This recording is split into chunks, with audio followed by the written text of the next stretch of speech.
Welcome everyone for it's actually I think it's the third one now. YPC Talk Tuesday sessions.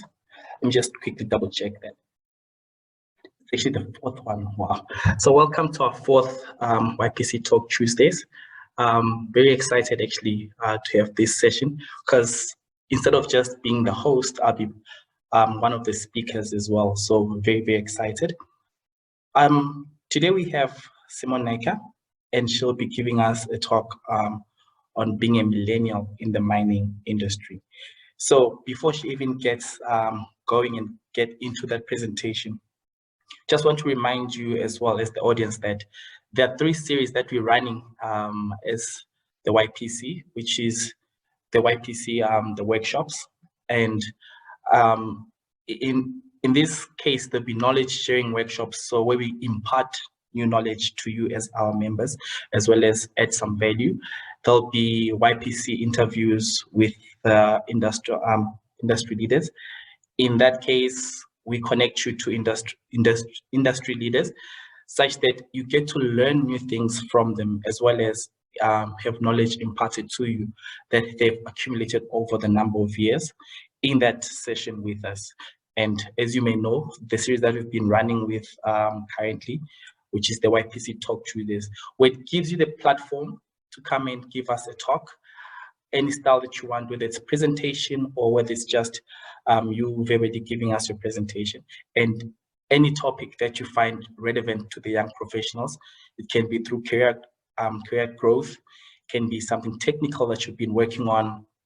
But most importantly, this is a platform to come improve your skills, public speaking skills, where you'll get feedback in terms of areas where you can improve in. But most importantly, it's an area to come and build your brand, market yourself, and just put yourself out there in the industry. So again, I think one of the things that we're looking forward to is getting more speakers to participate, especially as we go into October. For next week, we'll be closing off September with a bang, and we've called that the Millennial Guardian Top 200 edition. So do stay tuned in terms of the advertisement that will go out so that you too can participate, as well as connect your neighbor, connect a friend, connect a colleague. That way we grow, communicate. Most importantly, we stay YPC connected. Awesome. So I'd like to introduce Simone. She's going to read her short biography at the moment, and then as she also gets prepared to present for us. So Simone Naicker is a process engineer, business culture enthusiast, and all in all, just a simple and a happy person. She holds a PhD chemical engineering degree from University of Pretoria and currently works for Exaro Resources. As a process engineer, she understands the importance of value chain optimization. Simone enjoys building productive teams through application of her expertise and flair. During her 3-year in the mining industry, she has been seconded into a number of senior roles, holding legal liability as well as maintaining and optimizing plant operations. A well-known quote from Simone: "The mining industry is a beautiful place. Yes, it may be known as tough, but the pressure will mold you, shape you, and reveal your greatest potential, as it has done to the very minerals that we mine." So yeah, Simone, over to you.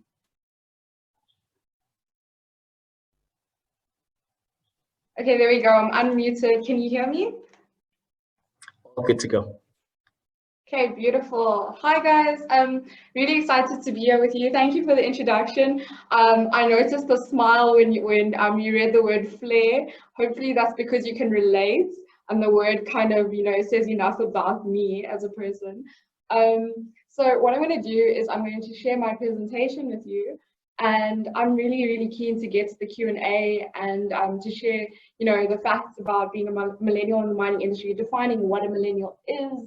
The presentation has a lot of content, and I think from my side, what I'd like is if absorb what feels relevant to you, and genuinely hit that Q&A, put something in there, and let's have a discussion and chat. So without further ado, it stemmed from being a young girl, valuing and idolizing, you know, women in beauty pageants and women with gorgeous nails. I mean, my nails are always short, so I think, you know, just identifying and understanding that it's okay if your tiara is a hard hat, and just owning it, man. So let me share a little bit more about me. Okay, so home for me is KZN, so I'm proudly from there. And yes, being an Indian female, you would think that it's obvious that I'm from KZN because that's where Durban is and that's where the ships landed. So yes, you are correct. Definitely from Durban. My academic background, so I studied at the University of Pretoria and I got my BEng in chemical engineering after much pain. Okay, so I currently work at Exara, as Kondwani mentioned. I'm an engineer in training, specifically in metallurgy. And so essentially I work in the value chain at the plant, optimizing plant operations, you know, just managing qualities. There's quite a lot to do there.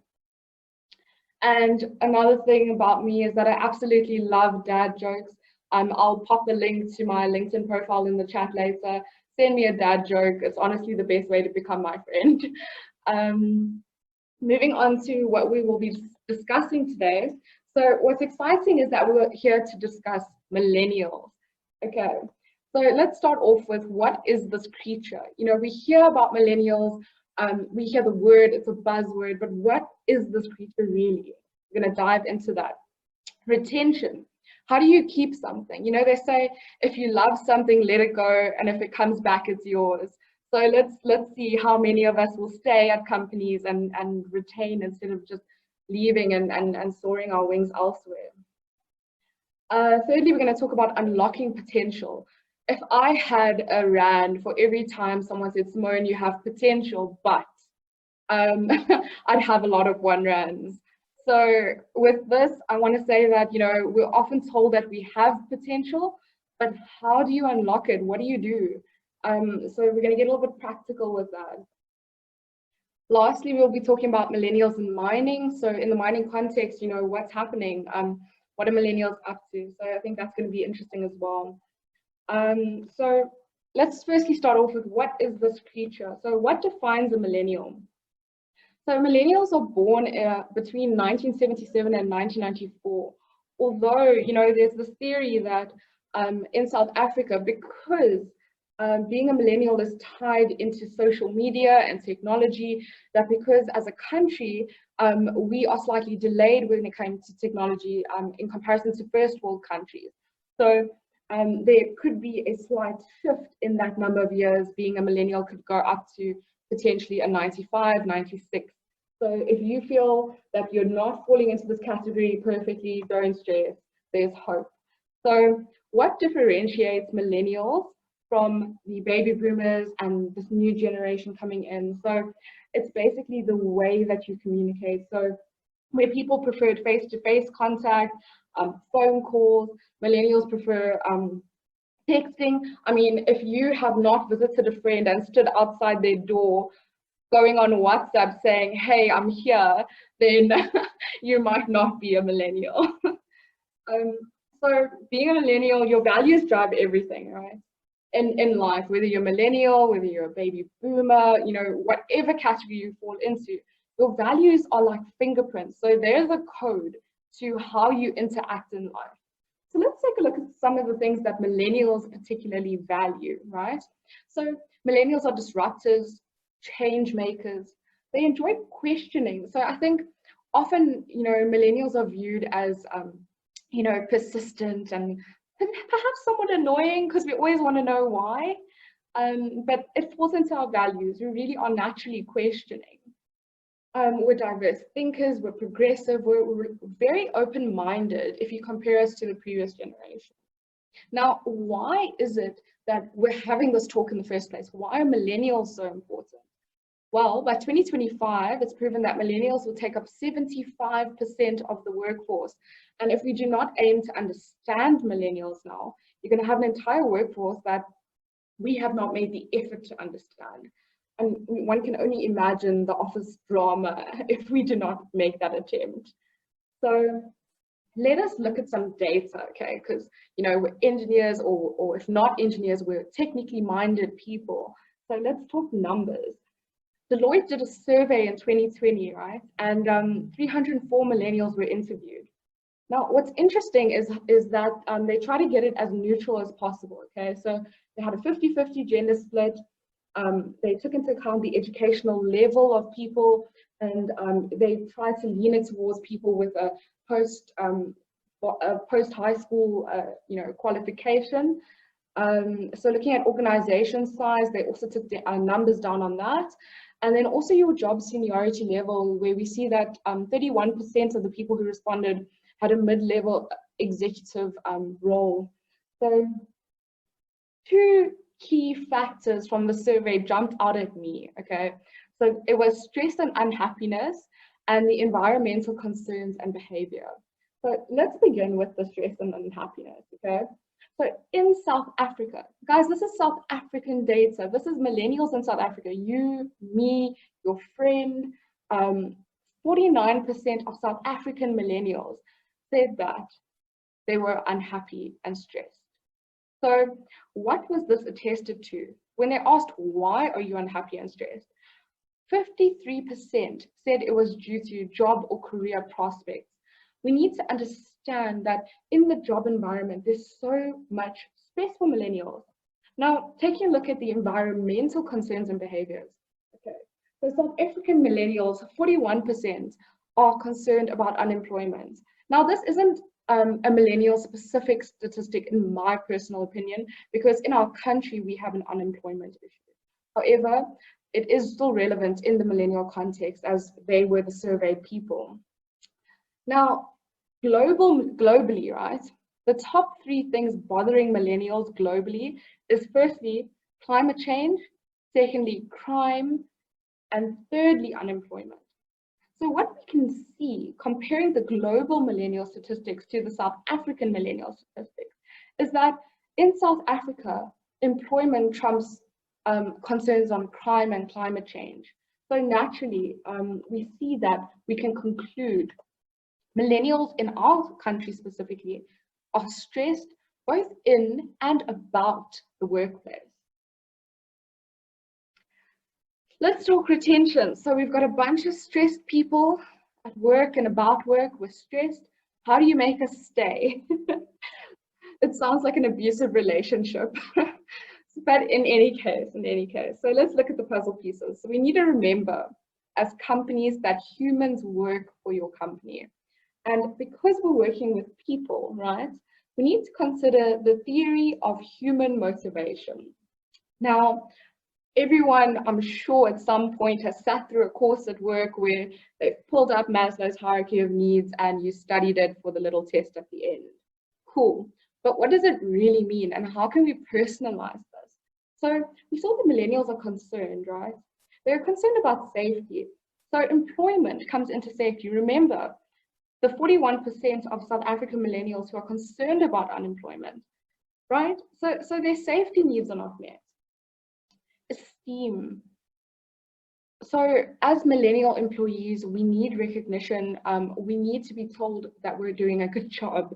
I don't know, we have a somewhat low sense of self-esteem in general, and I don't speak for everyone. I know myself personally, you know, I'll struggle to stay motivated on a project throughout if there isn't some sense of achievement in between, even if it is personal achievement, but completion of something, you know. So employee appreciation is critical to millennial retention.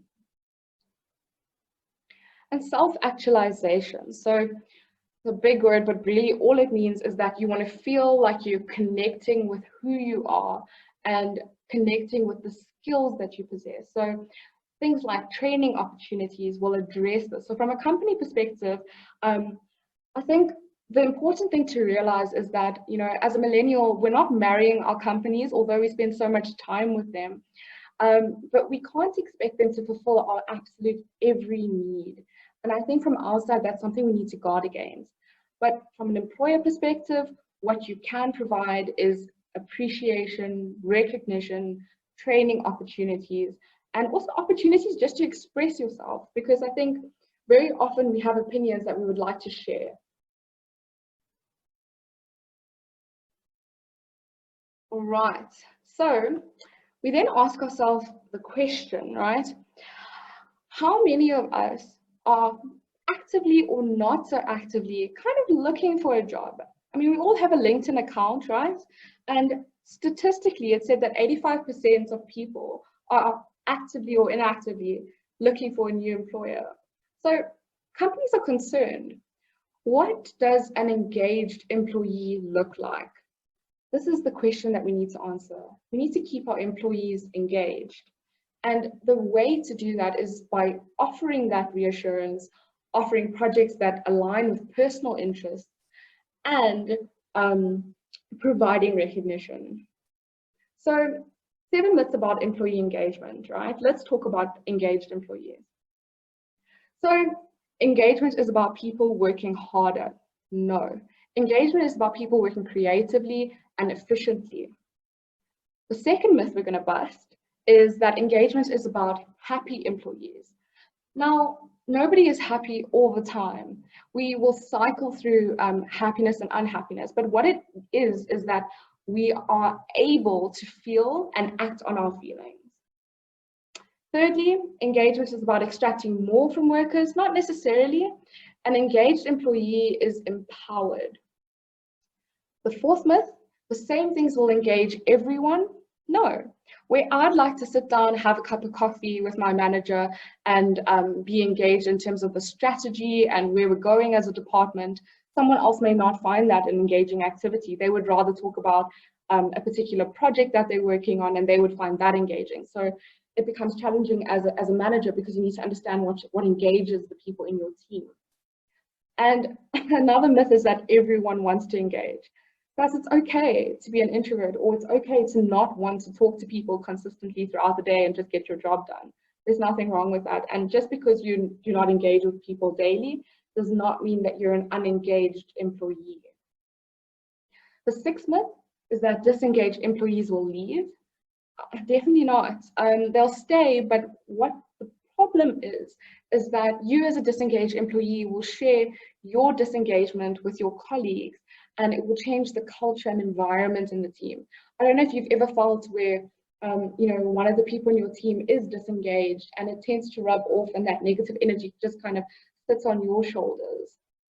It happens. The last myth that we need to bust is that engagement makes leaders obsolete. So engaged employees generally, they get up in the morning, they know what they're going to do, sit down, they don't need to be micromanaged. And leaders may feel almost intimidated by this because they don't feel needed. And what's beautiful about this is that you are still needed, right? So we need more leadership and less management in that case.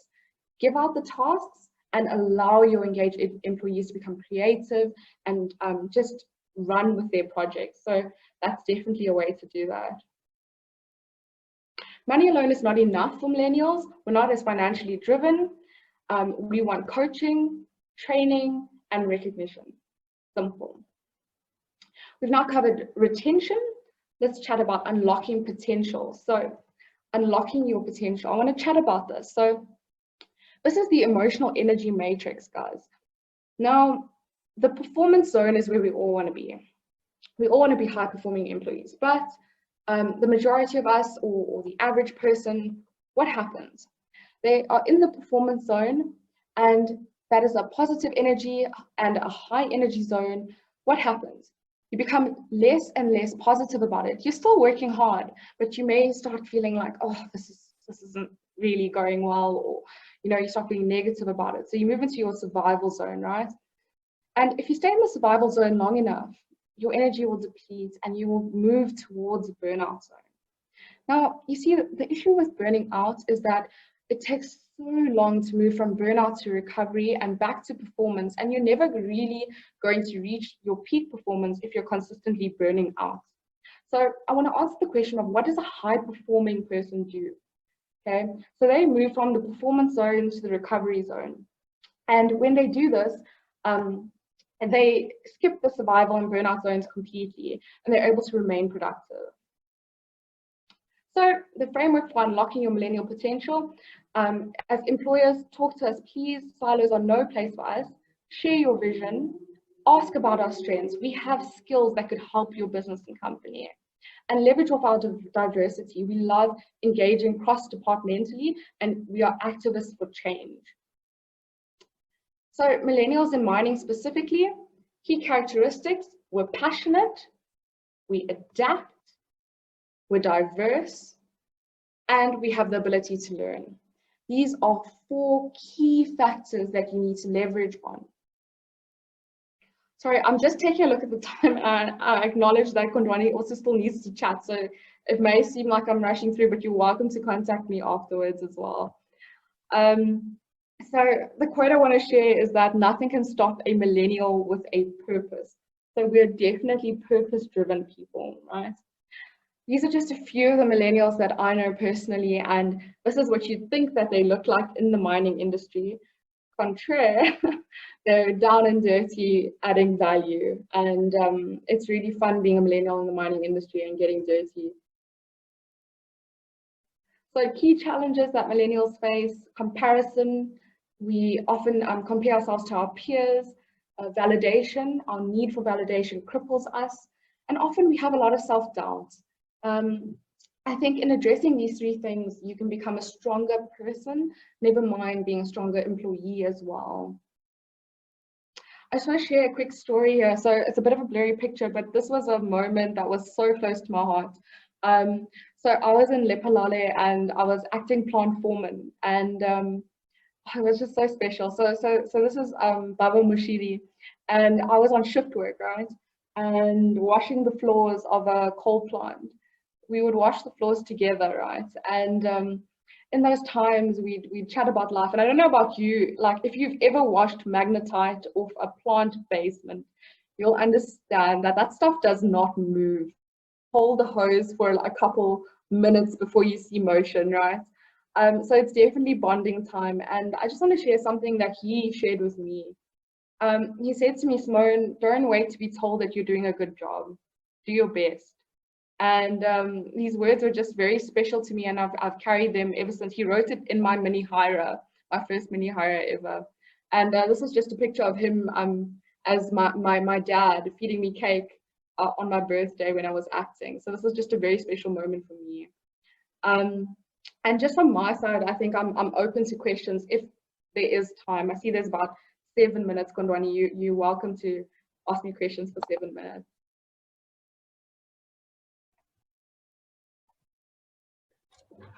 Okay, so we'll be taking questions, and remember, if you have any questions, do post them in the Q&A.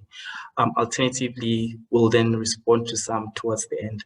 I think from my end, Simone, I was curious, from the study that was done by Deloitte, what has been done to actually address the issues that were raised? If you know any, that's from organizations taking the study serious. And the other is from a personal point as well. Since I think this is something that's close to your heart as well, has there been any work that you've done around that area to change how millennials view the industry and so on? Yeah, so I can't speak on Deloitte's behalf. Definitely the data's out there, and for me, the fact that it's not as widely seen and known as I would like, that doesn't give me a confident feeling. So that's why, like, I'd like to, share those stats, because it's shocking, and it's not something that we didn't know. I mean, we all know a friend who's going through something right now, and I think for me personally, what I've done in my personal capacity is just aim to assist. So just to understand the humanness of my peers and my colleagues and my friends, and just to deal with people on a human level. And I think in doing so, I've been able to pick up on the cue that someone isn't okay and able to support that. So definitely. Awesome. So Mashod actually should put in the chat. Yeah. Question is, would you say millennials are too picky on the information they are open to learn? I would say that we're okay, as millennials, we tend to be idealistic. So when you say too picky, I think I'd like to link that with idealism. So we tend to associate with the idea that we're always going to be the best, and we're always going to be the most relevant, and we're going to follow the trend. So now where 4IR and digitization is the trend, it may not be necessarily what you're interested in, but many people are just going and learning it because that's what they think they should do. So I think when it comes to picky, I think I would say not picky necessarily for interest and personal interest, but picky for industry relevance. That's actually quite true. Then the other question from Neil. So it says, so great. Okay, so thanks for a great presentation, Simi. What's your take on self-entitlement comments in the workplace? Okay, no, thanks, Neil, for the question. So self-entitlement is something, it's challenging when you're working with people who are self-entitled, right? And I think the best way to work with them is factually. So, you have outputs at work, you need this, and if people feel that they're above or beyond that, I think you need to deal on a technical output factual level, because at the end of the day, we're there to work on technical output. So I think we need to also remember, as much as we're human and we tend to personalize things, right? We also need to remember that, there are technical outputs, and that we shouldn't always just bring our egos into everything. So I think ego is really a very big problem. As a millennial in the industry, I'd like to advocate for, go into the plant, go wash the floor, go have a chat with someone who you may perceive not to be, on your Patterson grading. I think there's so much value to be learned. And honestly, some of my best lessons, both technical and personal, have not come from, necessarily people like my peers, but people in the industry who've been there so long. So yeah, that's my view on entitlement. Awesome. So I don't see any further questions at the moment, but again, feel free to continue sharing questions. And then if there's any that are not addressed, we can definitely go ahead and then address them towards the end. I'll take the question that just recently got posted. So it says, thank you for the presentation. What do you think I can actively do to prevent myself from going to a burnout zone? Okay, no, cool. Thank you for the question. So actively plan rest. That is it. Actively plan rest. I think, we're so on the go, and we're pushing and pushing and comparing, and it's now I'm resting, but oh my gosh, that person posted and they're sitting at their laptop working. Oh my word, I'm a horrible person. And we, through guilt, we continue working instead of acknowledging that we need rest. So stop comparing to your peers. Take in the fact that you have within your span of control the ability to say, I need rest, and there's nothing wrong with that. So plan your rest is what I would say. Awesome. So here's a question, I think, directed to your organization. Yeah. So the question is, what is the level of readiness to intake and retain millennials at Exaro? Okay, yeah, so what I can say is that Exaro's PIT program is very engaging. We've got PIT BU forums, so at every business unit, there's a forum for PITs, and that forum will link into a higher forum. We've got CEO engagement sessions where, once a year we get together, we have a chat and a coffee with the CEO. So I think very much we try to break the silos. So I think Exaro specifically handles millennial employees quite well. Yeah. Awesome. I think definitely we can still take this other question. Comes from Rusa and says, okay, so first a comment, say nice presentation. And what would you say was your biggest challenge as a young graduate in the industry? Okay, I know this one. So I think a challenge for me when I first arrived, my first business unit was in Limpopo, and I'd never been to Limpopo before, not on holiday, not for work, not for anything. So it was interesting. So I moved there, I didn't speak the language, I didn't know anything. And I think the challenge there was to break the stereotype, firstly, of being female in the industry. For being a young Indian woman in Limpopo, guys. I'm sorry, like it's difficult because you don't necessarily understand the language, and so I learned. So I can now say and I can speak a bit of Banda here, But what I can say is the challenge for me was actively breaking stereotypes. And it's something that I learned how to do through consistency. So I remember getting on a bus going to work. So when I did my shift work, I could have driven to work, but I chose not to because I wanted to engage with my shift and learn more about them. And I think that was a great decision that I made initially that helped me break stereotypes. So I remember the first day I got on the bus, there was a lot of commotion in languages I couldn't understand, and I was just sitting there alone. And someone finally like plucked up the courage to talk to me and said, you know, hi, who are you, whatever. And but one of the people said, oh, you know, give her a couple months and she's here to be our boss, right? And it's comments like that that, you know, you need to show people through consistency that they can trust you. I mean, how egotistic is it to arrive and expect respect? That doesn't even make sense. You arrive, and through consistency of personality and character and showing compassion and generosity and just you know, being consistent in that, you'll gain respect of people. So I think in the mining industry specifically, we see that there's a lot of culture nuances, and when people don't like you, your projects are not going to work. When people are not invested in the progression of your projects, you're less likely to be successful. So I think we need to ensure that we value people for both technical progression and personal progression. Awesome, thank you. A comment from Takalani that that was an awesome presentation. Thank you very much. Yes, so I guess now we can go to round 2. Yes, the round we've been waiting for. All right, guys, Kondwani needs no introduction. The YPC man, we're happy to have you present today. I'm going to read Kondwani's bio over here. So Kondwani is currently a research engineer working in pyrometallurgy, doing research at MinTech. He holds a Master of Engineering degree in metallurgy and a Bachelor of Science in Chemical Engineering from BITS. He's got 5 years of experience in project management and execution at different scales.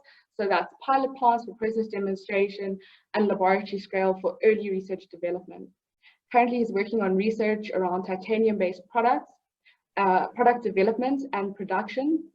So Kondwani, before I continue here, I think you should start singing that song, I am titanium. Correct. Start singing it at work, okay? That's something that actually inspired the name as well, by the way. Lovely, lovely. It says here he is a council member and treasurer of the SAIMM Young Professionals Council, and he's an excellent mentor.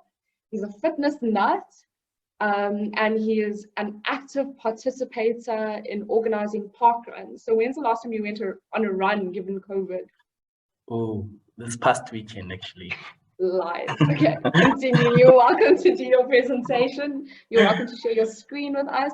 If you have comments, please pop them in the Q&A, and I'll take them for Kondwani at the end.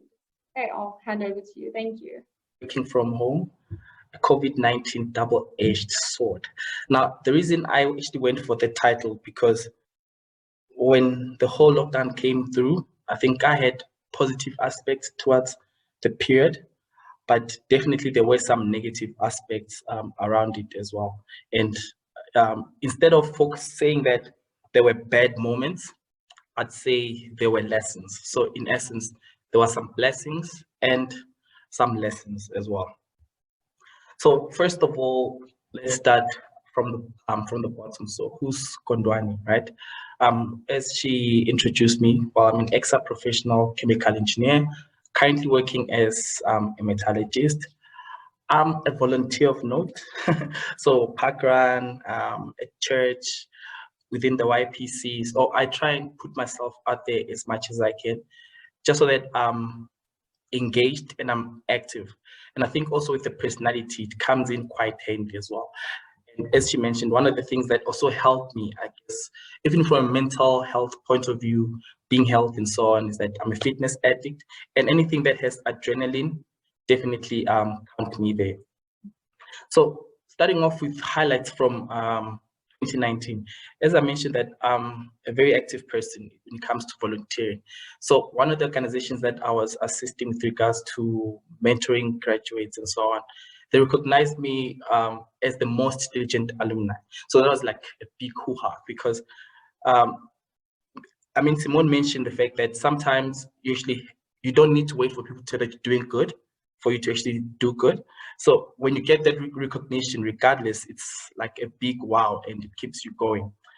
I think another personal highlight that was key, I got my second born son last year, July. So that was like amazing because then I knew that the legacy, is moving forward. So now the legacy was definitely safe. Another highlight was that I managed to complete my MSc, so I would go back then into the YPC fully engaged without being distracted by my postgraduate studies. And I think if it was like the Avengers type of thing, I'd probably be like the strongest Avenger. But in this case, since it's YPC, I'd say the strongest YPC, king of cool. And I think with the YPC last year, we definitely had lots and lots of fun from conferences, from workshops and so on. It was really amazing. Normally when people see the picture on the far right, the first question would always be, why do you only have one female? So now I thought, actually, let me share two of them. That way you can see that we did have some females within the YPC. And one of the things that we're actually working towards is to ensure that the group itself is as diverse as possible, from race to even gender. And again, this is a platform there where anyone can participate. So it's not only limited to a specific number of people. And as you can see, 2019 was so nice because not even a single social distance was observed that day. As I mentioned, another highlight was obviously the graduation. Getting my MSc in metallurgy meant I've ended the year on a high note. And interesting enough, even the YPC council members, a few of them also got their qualifications that year. So there's like we're celebrating. It was really awesome. I think if you know me, I tend to use the Wakanda Forever hashtag quite a lot. And in essence, that reflects on Black excellence, the fact that we keep pushing for excellence no matter what, right? And then going into 2020, I ended my year on a high note. I was ready, to kick off 2020 on a high note. The first thing that happened, which was awesome, I got a new team, Team Titans. So what was awesome about it is that I knew that now I could directly add value to them from a supervisor point of view, as well as from a knowledge sharing point of view. So that's something that's really awesome. We kicked it off with like adventures, went hiking. It was actually one of my goals for the year to do.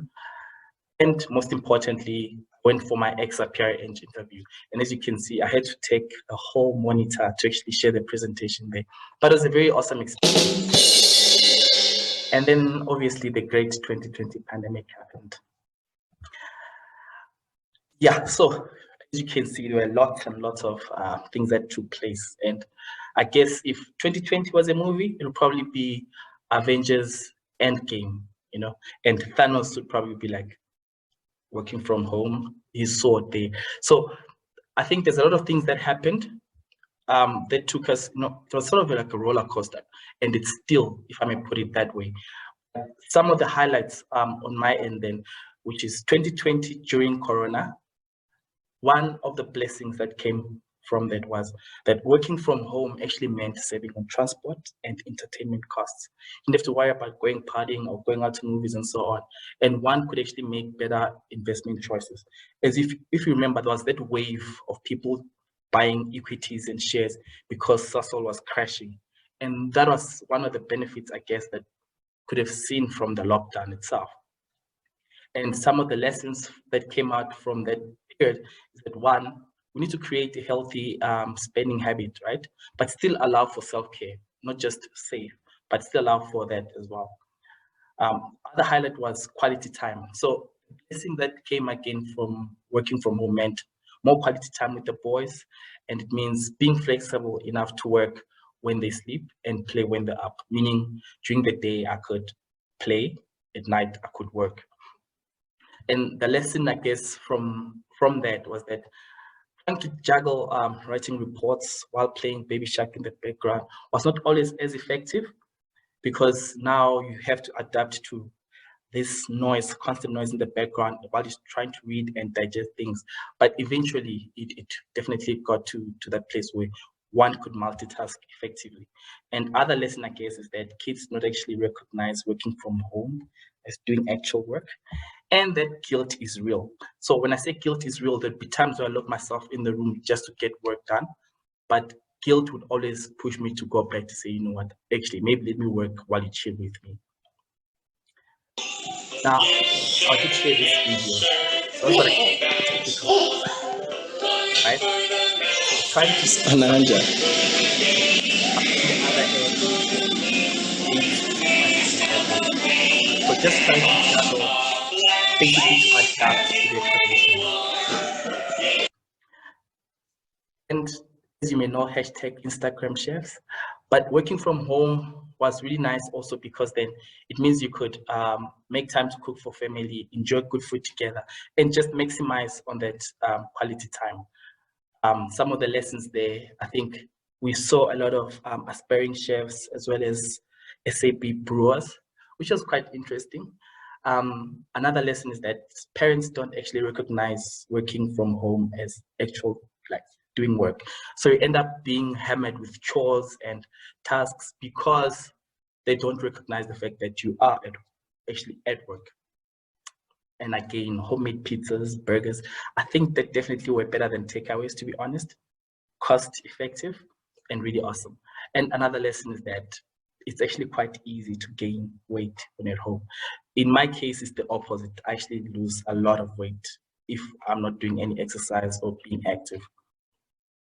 Hashtag productivity on fleek. I think the other blessing was that working from home meant that you could actually save time on time wasters. So, you know, when you're at work, there's colleagues that will pop into your office to visit, there's corridor gossip, there's all these things that take place that eventually take up a chunk of your time. And working from home meant you are away from that. Most importantly, you shielded from negative energy. If there's bad things happening within the workplace, you got shielded away from that because you are at home, and it meant freedom and peace of mind. Some of the lessons from there was that work-life balance is still equally important when working from home, because as much as you decide when to work, you end up overworking versus actually having time off, because essentially you feel like I'm at home, so I don't need rest. So you end up overworking quite a lot. Also, not all bosses actually do appreciate late night working hours because they want you there for a specific period. I think a blessing was that my supervisor is one person that's flexible, so I didn't have to worry about our misaligned working schedules as long as I deliver. So again, with great power comes great responsibility, because you would say you're working from home, actually you're Netflixing and chilling. So again, because we're given that power, we had to learn to be responsible to actually not abuse that. Another blessing, hashtag online meetings are a scam. I'd say not having to actually drive to work for like 2 hours just for a meeting that lasts an hour was a blessing, definitely, because then we could just connect Zoom and then address all the stuff. And I think also being connected and being able to update each other on tasks on Microsoft Teams and so on was definitely a blessing. And I think it has improved how we work efficiently and being able to deliver quality and consistently as well. I think the ability to attend webinars and conferences at our utmost convenience is definitely a blessing. If things were normal, now would be probably at some venue, say Santin or Vets, wherever, having these sessions. And then after these sessions, you have to then drive home. So the convenience that came with this is that we can connect wherever we are at our utmost convenience. And the lessons there is that actually people keep their cameras off during meetings, but technically not in the meeting, because you get distracted, right? If you switch off your camera, it means you're free to do anything that you want. So at times you find that that can also be a double-edged sword to kill your attention or focus in what's being discussed there. And online learning is not as fun as it is, guys. I was doing a project management course online. Nah, I don't think it's a good experience. But again, I guess we have to adapt because, for example, my son did online learning through the lockdown. he went to do his maths, got 100%. So I guess it's also about being able to adapt, sink or swim, right? Sink or swim. And I captioned that cues baby shark. So you have to sink or swim like the shark. In terms of mental health awareness, I think the lockdown meant dealing with your inner demons, especially the ones that you've ignored too long. Being a busy person means I'm constantly doing a lot. And if there's issues that arise, I'll probably like park that. But now being in lockdown, being at home, it meant you need to deal with specific things. And some of the things that I noticed was that I was also withdrawing from the things I love, withdrawing from participating in a lot of stuff, especially if they're online. I used to try and withdraw as much as I can. But I guess having a supporting and loving family as well as friends definitely helped in that. And during that period, I think having those people around was definitely a blessing. And the lesson there was that we should not park issues in the name of being too busy, right? And most importantly, I think so a realization I also had today was that we always get the saying that put your mask on first before putting it on others. So it's very important that at times we deal with things first before we can be that person that helps other people deal with their issues, okay? And we need to be authentic as well in terms of how we share our journey, such that we can help others as well do the same. Hashtag bring back the gains. So being on lockdown for me, laziness and trying to work from exercise at home didn't work quite well. As I mentioned, I lose like a lot of weight. So started off the year like on a high note, everything was going quite good, yay, 2020. And then lockdown happened. Oh, wow, okay, things started going back. But again, the lesson there, I still say home workouts are a scam. I'd rather be actually at the gym or being outdoors and so on. And I guess years of progress can easily be wiped off by a pandemic. But the most key lesson from the whole bring back the gains vibe, I'd say what is lost can actually be regained, but depending on how much you really need it. So we lose a lot of things in life, they come and go, but some of those things can actually be regained, just depending on how much you really want them. So the other blessing definitely, I'd say, was being able to from crawling to learning his first steps to even dancing. So he dances quite a lot. And I think the hashtag for there, I was like, hashtag let's get up and try again. As much as we might say 2020 has been a bad year from whatever experience that you might have, but let's get up and try again.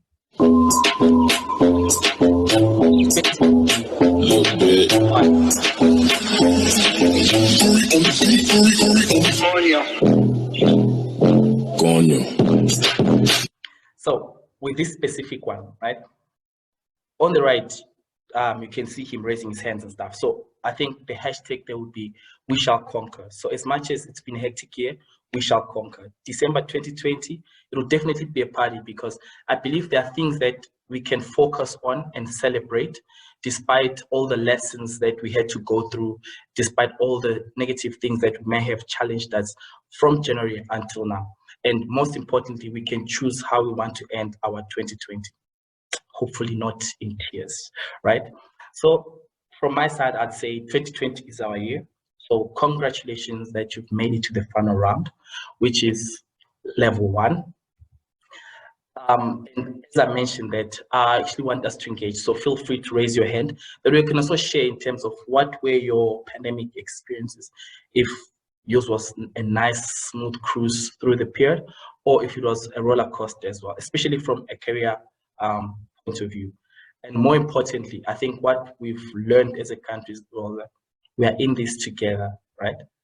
And again, 2020 will definitely still be our year because there's still a number of months that are left and we can definitely make an impact, make sure that we still achieve our goals that we initially had set, that way we end it on a high note. Thank you very much. No, thank you for your presentation. There's so much that I already want to comment on, but I think while I give my feedback and comments, guys, drop a question in the Q&A. Let's maybe ask him to pull some baby shark dance moves for us. You never know what you could get. Please drop a question in the Q&A. From my side, I just want to say there were like a range of things. So firstly, my video went on as soon as you as soon as you made your comment about when you turn your video off, then you are no longer part of the meeting. So I was just like, oh Wow. damn, is he talking about me? No pressure. So immediately my video went on there. Congratulations on your baby. I think genuinely being a parent, it's beautiful. And you know, your kids, something like a recurring theme among friends who have kids is you know, kids don't need money. And I think so often we want to work harder, we want to give them nicer things. Kids don't need your money, kids need your time. So kids need you physically there, you know, being present, being active, saying, you know, that drawing is cute, let me color in the ear. You know, that's what kids need. So I think that's really beautiful. I just want to check in the Q&A if there are any requests or comments. It seems like you're relatively safe for the moment. I think Fiso's comment is actually directed to you. So perhaps let me read that to you then. Okay, so it says, quick question. I'm studying towards National Diploma in Mining Engineering, currently seeking for mining in-service training, which I haven't been successful in getting any advice or assistance, which can you guys provide me with? So I think Fiso's looking for some guidance as well as some assistance in that area. No, 100%. You know, it's actually so challenging currently. So what I'd say to you is drop me an email or connect on LinkedIn. So the LinkedIn link is there, and send me a private message. Let's check out your CV. Let's see, you know, what is it that you're putting out there firstly, and how we can improve that. And then further than that, you know, if we can connect you to the right people. I mean, obviously, you know, I always say this, you know, I don't know, but I might know people who know. And I think if we put that out there, someone may respond with an opportunity. I don't know if you saw, there's this guy Ayanda on LinkedIn, and he put out those videos, those interview videos. So he didn't have work, and he put out videos just saying, guys, I'm good at this, and I'll actually share a link. And what he did is he put himself out there and said, this is what I'm good at. And I think that's something we need to learn to do. We need to learn to say, Kondwani, I'm good at this, let me do this. And so often we lack the courage to do that. So definitely just connect with me, send me an inbox, let's see what we can do. Awesome. I think there's a question for me as well. Yes, let me read it. I feel like you're just taking over. I think that's the host in me. Okay, but you're gonna need to just step aside. There's another. Is it because I'm a woman? Let's not start that. Wow. Okay. What are some of the business practices that companies need to adopt post-COVID? I think I want to link it back to your discussion. One of the things is, as millennials, we are not really much. We're not trusted. We're not trusted to work from home. We're not trusted to manage our time. So if you know me for a personal point of personal level, let me start off. If you don't know me well, you'd think I'm always on social media because I post a lot. I'm on LinkedIn. I'm super active on those platforms. So you'd think probably Wesley's always on his phone, okay? And if my supervisor's on the other end and doesn't know me that well, probably they might assume the same thing, right? So they do not trust us that we can manage our time effectively. But what little do they know is that we still get things delivered on time. Even better yet, we deliver things before time. Because if you deliver something sooner, it means you have more time to yourself, more time to do your personal stuff. And as you walk to the bathroom, we're actually doing work, you're organizing meetings, you're doing all those other stuff. In between, you post. So I think one of the things that business practice they need to actually adopt is that they need to allow that sense of freedom, as well as allow autonomy, such that we manage our own time. So when it comes to time management, timekeeping, those kind of practices, I think they're kind of outdated. The fact that you have to be at work at 9 and you have to leave at 5. In fact, it hinders productivity somehow, because it's like saying, Yeah, it's like saying you could get this task done in 2 hours, but if you do, you're going to have to sit here until 5. So, which doesn't make sense. So now what should yeah, happen to other period? yeah. You see what I mean? So Generally, flexibility is the key. 100%. Generally, you're so swamped that it's never really the case that you're free because there's always something to slot into that next time. But I do understand the principle that you're speaking of. I mean, if you have certain outputs and if you're in a situation where you can plan what you're going to do for the day, you should be allowed to. Yeah. Correct, definitely. I think the other, probably working from home, I think that's definitely something that they should keep. The reason I'm saying that, if I were to compare last year and this year, I think despite everything negative that happened, I was generally more happy about work this year because of that sense of flexibility, knowing that when I'm at work, I'm here to do my test work, I'm here to execute. When I'm home, I get to do my report writing, reading, and more importantly, do other things that make me happy. So I think that sort of balance is something definitely worth keeping, because I think constantly saving time being, on the drive, yeah, like it actually that, does. the commute, saving that commute time, I've felt the benefit of that definitely. Just to be cognizant of time, so we've got 2 minutes until 7. So let's just take a look. The person looking for mining training, check out Bob's Mines. Oh, thank you so much for getting involved and making a recommendation. I think that's really sweet. Any further questions for Kondwani? I'd love to hear him sing Baby Shark, but I don't know if I just put him on the spot. Simone, Yes.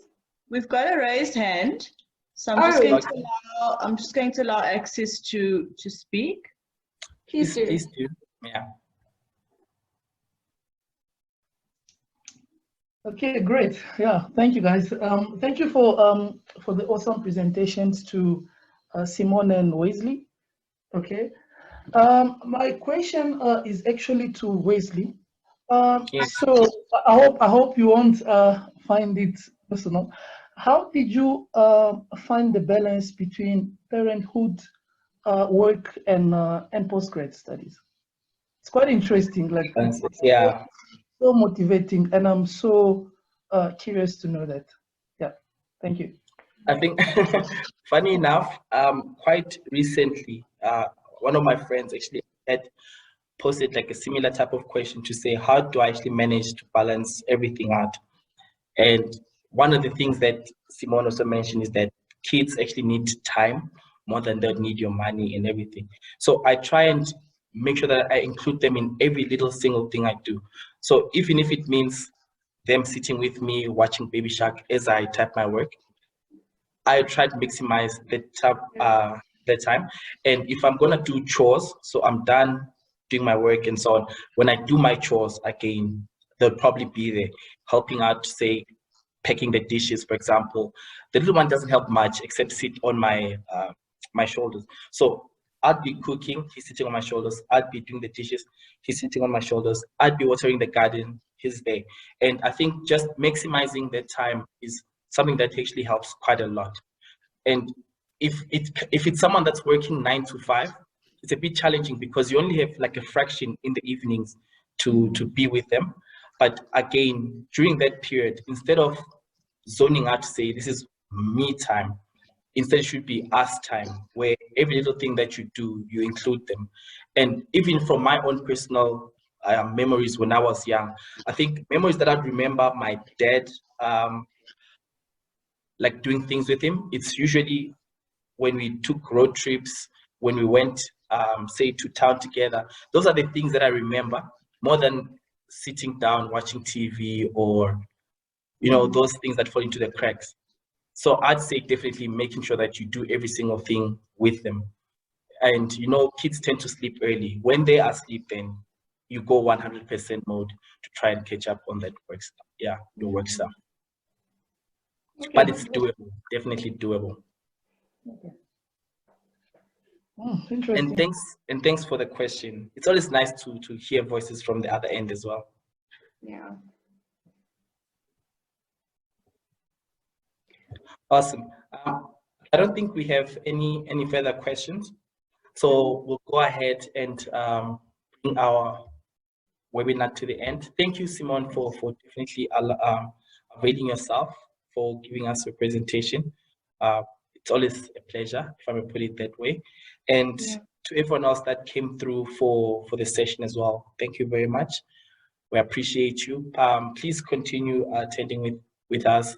Invite your friends, share, like, I think that helps quite a lot as well, so that we can widen the impact that we make. Because at the end of the day, as much as it's all voluntary, it has to be voluntary with an impact. So we need to make that impact within the mining industry. We need to make the impact within young professionals, such that we stay YPC connected and we grow South Africa. I think that's the ultimate goal in the end. Anything from your side, Simone?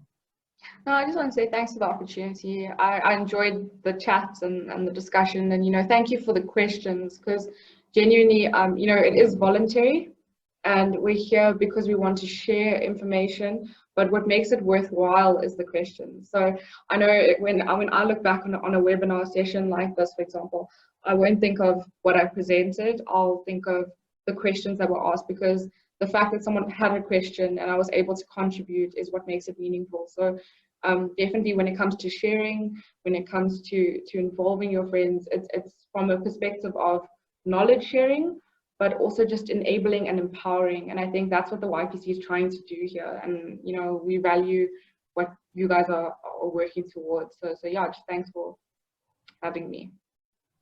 Awesome. YPC Tuesdays, remember, in Simone's words, Tuesdays are for YPC and chill, not Netflix and chill. YPC and chill. Okay, yes. Quote. Awesome. Yes, I'll reiterate that. So guys, you can say it with us. Tuesdays are for YPC and chill. So I think that's all from us today. Please enjoy the evening, eat a healthy dinner, and yeah, bye. Awesome. Bye.